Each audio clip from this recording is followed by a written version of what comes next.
आज का टॉपिक है डरबॉक्स थ्योरम। ठीक है, बीएससी का टॉपिक है, बीएससी फर्स्ट ईयर।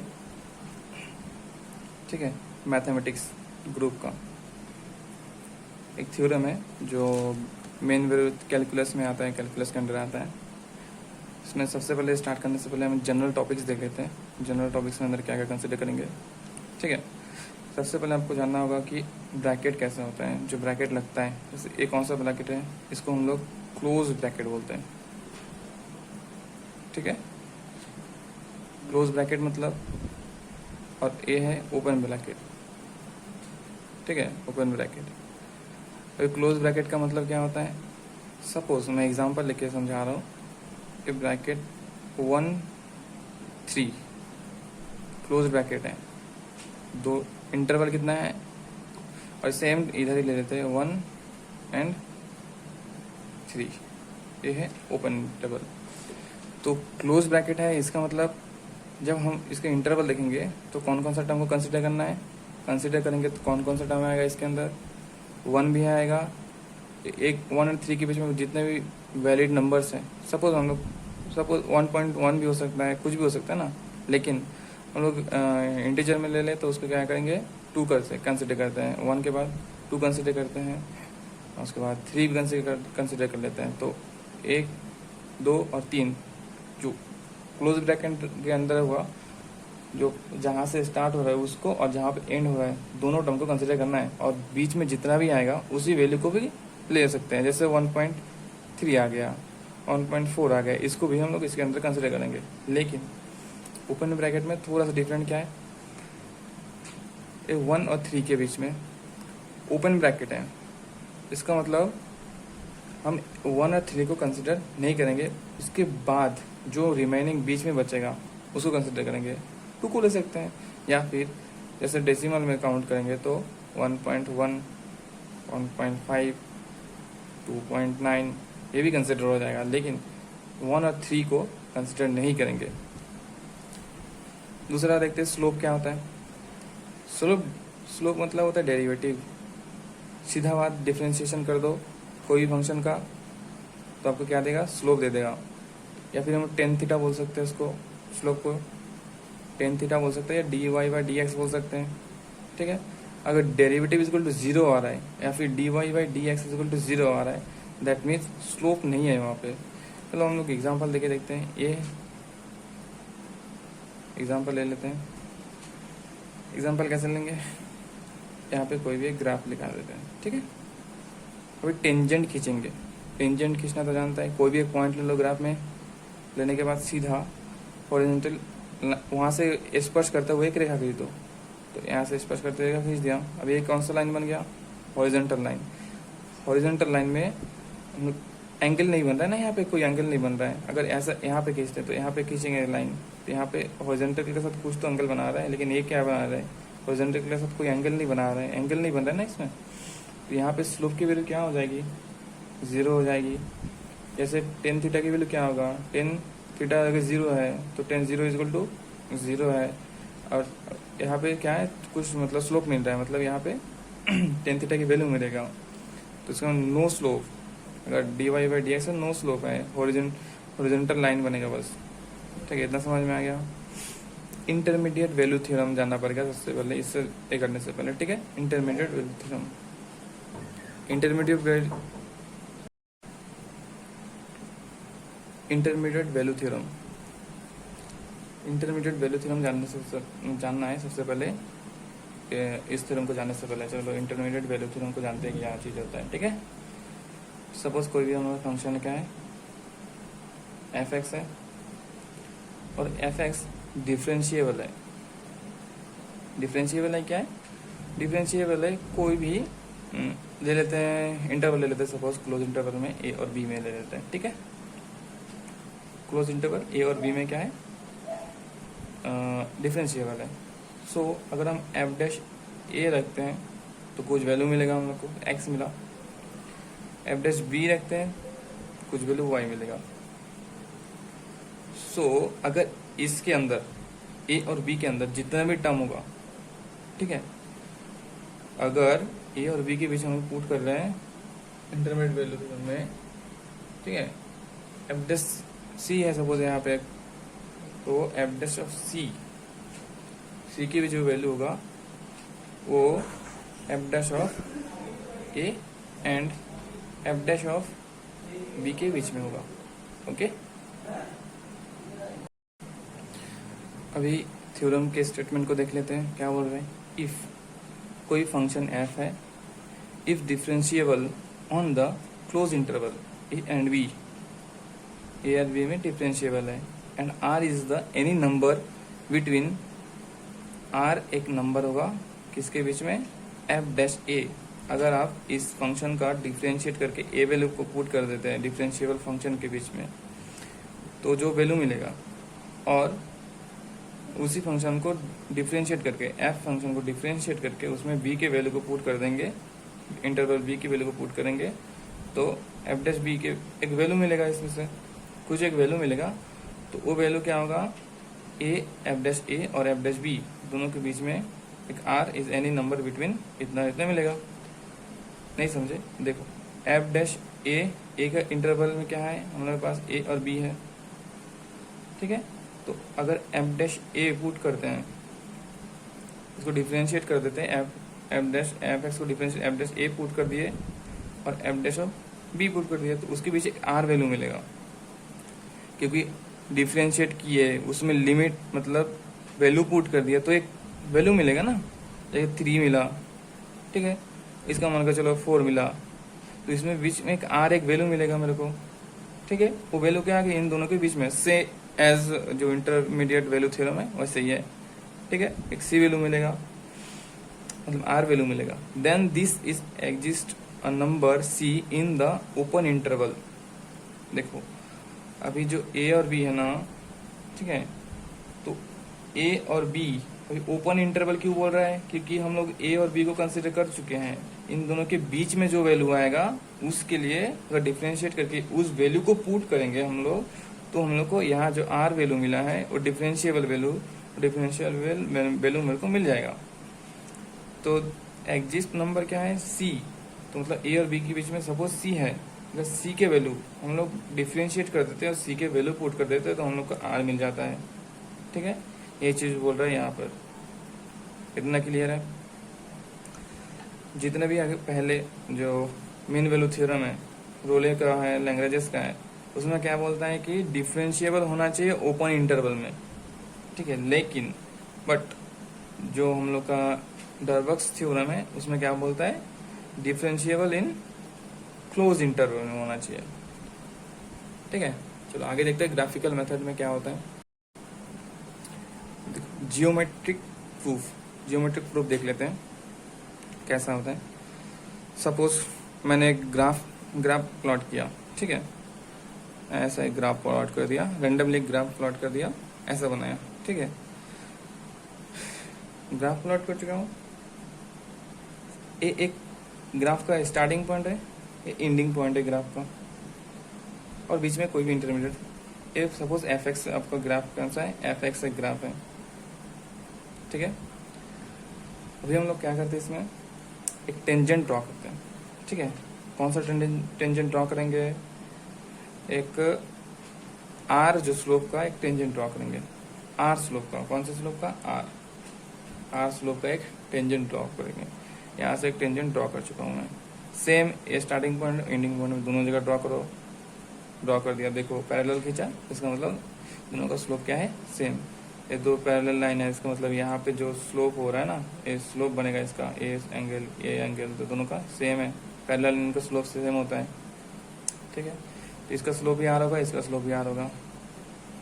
एक ग्राफ कैसे जा रहा है, ठीक है। सपोज यहाँ एक पॉइंट स्टार्टिंग पॉइंट है, मतलब मैं इसको इंक्रीजिंग ऑर्डर में जा रहा है, इसका मतलब स्लोप बढ़ रहा है धीरे धीरे, ठीक है, धीरे धीरे स्लोप बढ़ रहा है, और इधर पीछे जाके धीरे स्लोप क्या हो रहा है, कम हो रहा है। तो मैंने इसे मान लिया है कि ये पॉइंट जो है मेरा एफ डैश, स्लोप मतलब एफ डिफरेंशिएबल वैल्यू, तो एफ डैश ए के वैल्यू पुट किया तो ग्रेटर देन 0 मिला, मतलब यहाँ पे बढ़ता जा रहा है। फिर धीरे धीरे जा रहे हैं, आगे जा रहे हैं। जब वैल्यू पुट किया बी के आसपास गया तो क्या हो रहा है, धीरे धीरे जो स्लोप की वैल्यू है कम नजर आ रही है ना। तो एफ डैश ऑफ बी की वैल्यू क्या होगी, 0 से कम होती जा रही है। ठीक, इतना क्लियर है। नेक्स्ट देखते हैं। अब ये देखो ग्राफ क्या है, कंटिन्यूस हो गया। ग्राफ लगातार जाते ही जा रहा है, आगे जा रहा है, आगे जा रहा है, आगे जा रहा है, आगे जा रहा है, बी पर पहुंच गया। एंडिंग पॉइंट है ग्राफ। अभी ये ग्राफ इतना से बाहर जा ही नहीं सकता, ये ग्राफ इतना एरिया के बाहर नहीं जा सकता। चलो ठीक है, इतने ही जा सकता हूँ। मैं क्या करता हूँ, इस ग्राफ में ए वाला जो है हम लोग टेंजेंट खींचे हैं बी पॉइंट पर, सपोज ये बी पॉइंट है, ठीक है, और ए पॉइंट है। तो बी पॉइंट पर टेंजेंट खींचे आर स्लोप का लाइन खींचा ना। अभी इसको मैं एक्सटेंड करता हूँ, पीछे पीछे एक्सटेंड कर रहा हूँ, एक्सटेंड कर रहा हूँ, एक्सटेंड कर रहा हूँ। एक पॉइंट किसमें मिल गया, एक पॉइंट जो ग्राफ के इंटरमीडिएट पॉइंट है, मतलब एक बीच में एक पॉइंट है, इंटरसेक्शन पॉइंट। इस इंटरसेक्शन का पॉइंट सी नाम दिया, ठीक है, सी नाम दे दिया। अभी मेरा पिछला जो अभी बता चुका हूँ उसमें क्या था कि जो बीच में जो हम लोग का एफ डैश ऑफ ए और एफ डैश ऑफ बी के बीच में एक वैल्यू आर मिलेगा, ठीक है, आर मिलेगा, लेकिन ये डिफरेंशिएबल वैल्यू होगा जो सी पॉइंट पर, सी पॉइंट आ गया मेरा। अगर सी पॉइंट पर हम लोग डिफरेंशिएबल करते हैं तो हम लोग क्या वैल्यू मिलता है, आर। अभी आर क्या है, किसी भी वैल्यू को रख रहे हैं ना, तो हम एग्जाम्पल ले लेते हैं, F x equal to Y square, ठीक है, F x equal to Y square, ऐसा लो, suppose F x equal to X square. इसका डिफरेंशिएबल क्या होगा, F dash X equal to 2 ये अभी स्लोप बता देगा। इसमें अब एक्स की वैल्यू कुछ भी पुट करते हैं, 1 पुट कर दिया मतलब स्लोप बता दिया 2, 2 पुट कर दिया मतलब स्लोप 4 बता दिया, 3 पुट कर दिया 6 स्लोप बताया। Same to same C point मिला, सी पॉइंट में डिफरेंशिएबल किया, मतलब ए अभी इसके अभी फंक्शन में डिफरेंशिएबल हो चुका है। इसका मतलब इस फंक्शन में कुछ भी वैल्यू पुट करो सीधा वो क्या दे देगा, स्लोप दे देगा। अभी हम लोग ने सी पुट कर दिया, ए और बी के बीच में आ रहा है ना सी, इंटरमीडिएट ग्राफ में कहीं भी जगह सी की वैल्यू आ रहा है, सी की वैल्यू पुट कर दिया, तुम लोग को एक वैल्यू क्या मिला, आर। कौन सा वैल्यू मिला, आर वैल्यू मिला। अब यहाँ से ये भी समझ सकते हो, हम लोग जो ए वाला लाइन खींचे ना, इसका स्लोप आर लिए थे, इसका भी स्लोप आर लिए थे, तो आर लिए तो पीछे किए, तो यहाँ पे जो स्लोप बनेगा पैरेलल लाइन के स्लोप है, तो ए आर ऑब्वियसली हो जाएगा। लेकिन एक चीज ध्यान देने वाली चीज है, जैसे धीरे धीरे ऊपर जाएंगे ना, यहाँ से देखो टर्निंग पॉइंट हो रहा है ना, यहाँ से भी कम होते जा रहा है, तो चेंजेबल स्लोप चेंज है। लेकिन इस पॉइंट में एक ऐसा पॉइंट होगा ग्राफ में जहाँ पे क्या होगा, उसके बराबर होगा स्लोप के, ठीक है। बस यही था डरबस इक्वेशन जो थ्योरम था, इतना ही। एनालिटिकल देख लेते, एनालिटिकल प्रूफ देख लेते हैं, ठीक है। सपोज मैं एक फंक्शन ले लेता हूँ, क्या है, एच एक्स जो एफ एक्स, और एक फंक्शन क्या है, F B plus R bracket X minus B. Randomly एक फंक्शन है, जरूरी नहीं कि ये वाला फंक्शन हो। एक कंटिन्यूस और डिफरेंशिएबल होना चाहिए, क्या होना चाहिए, कंटिन्यूस और डिफरेंशिएबल फंक्शन होना चाहिए, ठीक है। एनालिटिकल प्रूफ के लिए हम लोग एक फंक्शन कंसिडर कर लेते हैं, ठीक है। इसमें एक कॉन्सेप्ट मेरे को लगेगा, नहीं ये क्या है, क्लोज इंटरवल ए और बी में क्या है, कंटिन्यूस डिफरेंशिएबल है। एक कॉन्सेप्ट यहाँ पर यही लगेगा, extreme value theorem. Extreme value theorem क्या है, मैं बता चुका हूँ। ग्राफ का जो टिप, सपोज कोई ग्राफ है, मैं इसे रैंडमली ड्रॉ करता हूँ, कोई भी ऐसा ग्राफ जा रहा है, उसके बाद और ग्राफ ऐसे ऐसे जा रहा है, कैसे भी जा रहा है, कुछ भी जा रहा है। इस ग्राफ में देखो टॉप पॉइंट, हर वेव में टॉप पॉइंट जा रहा है।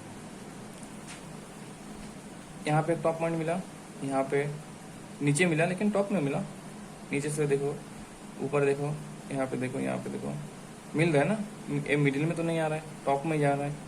तो यहाँ पे क्या बोल रहा है, यहाँ पे अगर हम स्लोप की वैल्यू कंसिडर करते हैं तो एक स्लोप कैसे निकालेंगे, सीधा एक हॉरिजॉन्टल लाइन खींच देंगे, खींच दिया, देख रहे कोई एंगल नहीं बना रहा है, हॉरिजॉन्टल के साथ कोई एंगल बना रहा है, हॉरिजॉन्टल लाइन ही तो ऐसा ही होता है ना, इसके साथ कोई एंगल नहीं बना रहा है, हॉरिजॉन्टल के साथ एंगल नहीं बना रहा है, इसका मतलब क्या होगा, यहाँ पे स्लोप की वैल्यू क्या होगी, 0 होगी। अगर इस फंक्शन में हम लोग को ये सपोज इसका फंक्शन ऐसा ग्राफ हो जाए, इस फंक्शन में हम लोग क्या करेंगे, स्लोप की वैल्यू 0 पुट करेंगे, ठीक है, एक्सट्रीम वैल्यू थ्योरम के अंदर, ठीक है। हम लोग को बस प्रूव करना है क्या, एफ डैश सी जो आर को लाई करेगा ना, ठीक है। आर क्या होगा, फंक्शन के बीच इंटरमीडिएट कोई वैल्यू होगा, ठीक है। करते हैं चलो। ये फंक्शन में हमको स्लोप की वैल्यू 0 पुट करनी है। स्लोप कैसे निकालेंगे, सीधा उसको डिफरेंशिएट करेंगे विद रिस्पेक्ट टू x। तो इसका तो ऐसा हो जाएगा, इसका क्या होगा एफ डैश ऑफ x हो जाएगा माइनस ए b पुट करेंगे कोई भी फंक्शन में तो एक कांस्टेंट टर्म दे देगा, उसको डिफरेंशिएट करेंगे तो 0 आ जाएगा। फिर इसका करेंगे, इसका डिफरेंशिएट करेंगे तो इस देखो r क्या है कांस्टेंट बाहर चल देगा माइनस r आ जाएगा। इसका करेंगे t सपोज करते हैं तो इसका 0 हो जाएगा, फिर इसका 1 हो जाएगा तो r ही बचेगा यहाँ पे। ठीक है, इतना क्लियर। अभी स्लोप तो मेरे को मिल गया। अभी एक्सट्रीम कंडीशन में टॉप में क्या मिलता है हम लोग को, स्लोप की वैल्यू 0 मिलती है तो इसके टोटल वैल्यू को 0 पुट करना है। तो H dash of X equal to put करना 0, तो F dash of X minus of R equal to 0 put करना है, सीधे सी बात। अभी एफ डैश ऑफ, अगर एफ डैश ऑफ एक्स, ठीक है देखो F dash of X is equal to R मिला। ठीक है, इतना तो क्लियर है। अभी जो हम लोग का ये आया फंक्शन, इस फंक्शन में सपोज हम लोग का जो सी पॉइंट है एक्सट्रीम पॉइंट में है। कौन सा पॉइंट में, एक्सट्रीम पॉइंट में। सी पॉइंट एक्सट्रीम पॉइंट में है तो वहाँ पे वैल्यू कितना मिलेगा, सीधा सीधा क्या करते हैं, सी में जो वैल्यू है सी का वैल्यू सीधा पुट कर देते हैं फंक्शन में, तो H dash of C put कर देते हैं, सेम आ जाएगा ए टू जेड। इसको लिख रहे हैं हम लोग, एफ डैश सी एक्स की जगह सी पुट कर रहे हैं तो आर इजल टू 0 पुट कर रहे हैं। F dash of C put कर रहे हैं इक्वल टू क्या हो जाएगा आर। आ गया एफ डैश ऑफ सी जो क्या होगा, दोनों के एक्सट्रीम पॉइंट में यहाँ से मिनिमम और मैक्सिमम के बीच में एक पॉइंट आएगा। ठीक है, ग्राफ ऐसे जा रहा है कंटिन्यूस, तो जहाँ तक जाएगा यहाँ पिछला ग्राफ में जैसे देख मतलब मिलेगा हमको, ऐसा था पिछला ग्राफ, कैसा था ऐसा था, तो यहाँ मिनिमम मैक्सिमम पॉइंट जो मिला था, मैक्सिमम मिनिमम स्लोप के बीच में जो पॉइंट आया था सी पॉइंट। ठीक है, सी पॉइंट को कंसिडर करेंगे, उसके बीच में मिलेगा और ये वैल्यू क्या देगा, एक आर, कोई से भी रैंडम वैल्यू से सकता है, जरूरी नहीं कि आर दे, 2 3 4 5 भी दे सकता है। ठीक है, तो एक एग्जांपल कर लेते हैं, क्लियर कर लेते हैं एग्जांपल के थ्रू। देख एग्जांपल के थ्रू समझने की कोशिश करते हैं। सपोज कोई function F x equal to sine X ले लेते हैं। ठीक है, तो क्वेश्चन क्या बोल रहा है कि क्लोज इंटरवल 1 और 3 के बीच में, ठीक है, कोई भी डेरिवेटिव ऑफ एक्स मतलब एफ की वैल्यू क्या डॉरबॉक्स थ्योरम के अंदर आएगा कोई भी वैल्यू। और इधर क्या बोल रहा है, जो function F x equal to sine x है, क्या वो इंटरवल क्लोज इंटरवल 0 से 2 पाई के बीच में आएगा कोई वैल्यू। चलो चेक कर लेते हैं कोई वैल्यू आता है कि नहीं, मतलब जो सी की वैल्यू है वो आएगा क्या, कुछ देख लेते हैं। ठीक है, तो सबसे पहले क्या करना है, क्या है एफ डैश ऑफ क्या था उस टाइम, उसमें क्या था एफ डैश ऑफ ए और एफ डैश ऑफ बी के बीच में आ रहा था एफ डैश ऑफ सी की वैल्यू, जिसका वैल्यू क्या था आर था, यही तो ना। Okay clear. सबसे पहले इसको एफ डैश ऑफ ए और बी है, ए इजल टू हम लोग के पास 1 और बी इजल टू 3 है, तो एफ ऑफ ए करते हैं, ए पुट करेंगे तो क्या आएगा एफ ऑफ ए, सबसे पहले एफ डैश निकाल लेते हैं ना एक्स, तो साइन एक्स क्या आ जाएगा कॉस एक्स आ जाएगा। ठीक, साइन एक्स कॉस आ जाएगा। अभी एफ डैश ऑफ ए की वैल्यू हम लोग ए 1 है, 1 पुट कर देते सीधा, तो कॉस ऑफ, ठीक है 1 पुट करेंगे तो कितना आएगा बताओ। ठीक है, एफ डैश ऑफ 1 पुट करेंगे तो कॉस 1 के 1 पुट करेंगे तो इसकी वैल्यू आएगा 0.54030। एफ डैश ऑफ 3 पुट करेंगे तो कितना आएगा माइनस ऑफ 0.98999। ठीक है, तो इसका मतलब क्या हुआ अभी देखते हैं। तो जो सी के आर की वैल्यू जो मिलेगा हम लोग को एफ डैश सी निकालने के बाद, ठीक है, तो कौन से वैल्यू को लाई करेगा, वो लाई करेगा 0.- नेगेटिव से जा रहा है 999 से 0.5003 इसके अंदर लाई करेगा आपका वैल्यू। ठीक है, सेम चीज इधर भी देख लेते हैं, एफ डैश ऑफ एक्स निकाल लेते हैं, कितना आ जाएगा कॉस एक्स, ए की वैल्यू हम लोग के पास 0 और बी की वैल्यू है 2 पाई, सेम टू सेम रख देते हैं, एफ डैश ऑफ 0 रख देते हैं। कॉस 0 मीन्स कितना देगा, 1 देगा। कॉस 0 मतलब 1 दे दिया वैल्यू। सेम अगर हम 2 पाई मतलब 360 वैल्यू देखते हैं तो कॉस 2 पाई कितना आएगा, 1 देगा। इसका मतलब एफ डैश ए की वैल्यू बराबर एफ डैश बी की वैल्यू हो गया। तो मतलब ए वाला ग्राफ में ऊपर तो वी था हम लोग का, ऊपर क्या था, यहाँ था बी पॉइंट था, यहाँ पे ए पॉइंट था। तो ए बी पॉइंट वैल्यू कितना दे रहा है, स्लोप की वैल्यू 1 दे रहा है, जा नहीं रहा है यहाँ से, दोनों एक ही जगह पे हैं। प्लस अगर ग्राफ आगे भी गया तो भी कितना होगा, एक ही लाइन में होगा दोनों। बी पॉइंट यहाँ भी हो सकता है, यहाँ भी हो सकता है, यहाँ भी हो सकता है, मतलब दोनों का स्लोप क्या होगा, सेम हो चुका है। ठीक है, तो एक ही उसी अभी वो एक ही पॉइंट में एक ही स्लोप के अंदर है ना, तो हम लोग को उसका वैल्यू क्या देगा, रिपीट हो जाएगा। ठीक है, तो उसके इन दोनों के बीच में और कोई दूसरा वैल्यू आएगा क्या, नहीं आएगा, क्योंकि जहाँ तक जाएगा वो एक ही वैल्यू लेके चला जाएगा, या सीधा चल देगा एक ही वैल्यू लेके। लेकिन वो दूसरा और वैल्यू नहीं आएगा ना, क्योंकि ये एकदम स्ट्रेट लाइन खींच गया।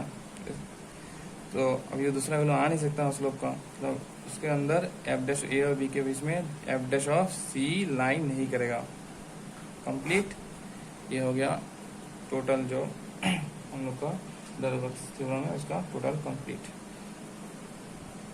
हो चुका है। हिंट,